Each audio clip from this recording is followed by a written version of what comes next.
یہ کہانی ہے اس انسان کی جسے دنیا طب کا باپ کہتی ہے اور مسلمان اسے ابن سینا کے نام سے جانتے ہیں۔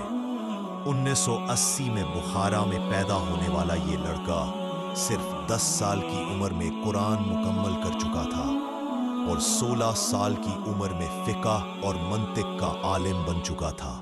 پھر اس نے طب کی طرف قدم رکھا۔ صرف چند سالوں میں وہ دنیا کا سب سے بڑا طبیب بن گیا۔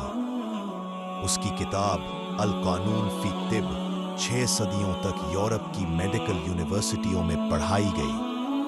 وہ صرف طبیب نہیں، ریاضی، فلکیات، فلسفہ اور منطق کا بھی امام تھا۔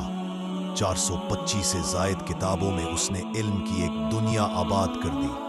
ابن سینا کہتا تھا، انسان کا جسم اللہ کی نشانیوں میں سے ایک نشانی ہے جسے سمجھنے کے لیے عقل اور وحی دونوں ضروری ہیں۔